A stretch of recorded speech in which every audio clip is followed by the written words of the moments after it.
Hello everyone, welcome back to my channel. My name is Dr. Tiffany, chiropractor and holistic health and life coach. Today I'd like to talk to you about your heart. And I'd like to just simply ask you to do a heart check and ask yourself, how is your heart? We know that the Bible tells us that hope deferred makes the heart sick in Proverbs 13. So is your heart sick? Are you feeling hopeless or in despair or downtrodden for any type of reason during this particular time? Or is your heart cheerful? We know that in Proverbs 17, the Bible tells us that a cheerful heart is like good medicine, right? So when your heart is cheerful, you are definitely providing your body with good medicine. Are you trusting in the Lord with all your heart? Or are you trusting in yourself or in man, right? These are all good questions to ask yourself when you are just simply taking the time to do that heart check.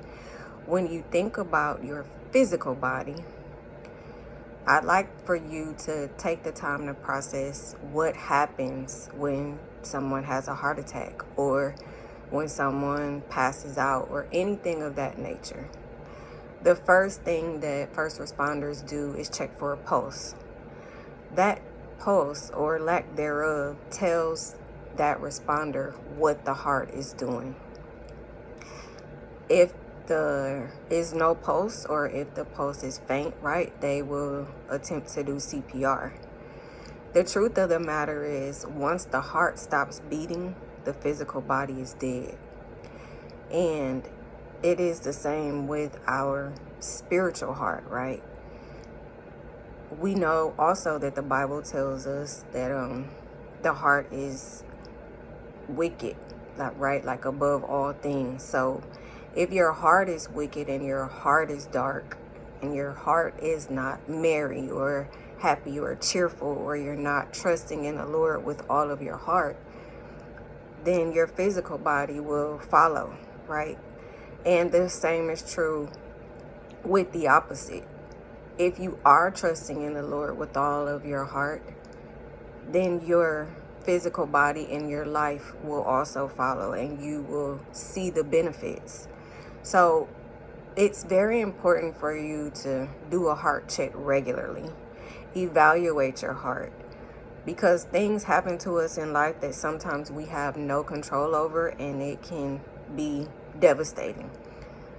And at that point, we have to take inventory and make sure that our heart is not hardened, because we want our heart to be cheerful so that our body can continue to receive that good medicine.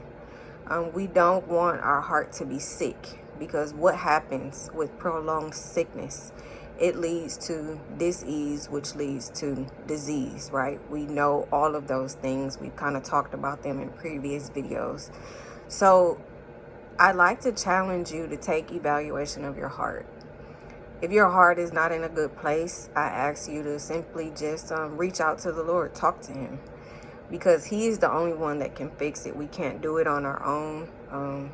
He will lead us and guide us to people who can help us, but ultimately that source of healing, we know, has to initially come from him, and then everything else will be added on to that. So take the time today, do a heart check, check your heart posture, evaluate where you're operating from, right? If you are operating from a cheerful heart or a sick heart or angry heart, wherever you are, take the time to take inventory and then ask God to help you process what steps you will need to take next. I hope that this video is of some benefit to you, because it is important to have a cheerful heart or a happy heart as you go through life, because that will determine the outcomes in all of the other areas of your life, right? So check your heart posture, do a heart check regularly, seek the guidance that you need, and know that however you're feeling, again, God can heal you. He definitely can restore you. It's never too late, because your heart is still beating. It's once the heart stops beating and it's it won't beat again that we've ran out of time. So keep that in mind. So until next time, heal holistically, and I look forward to speaking with you soon. Bye-bye.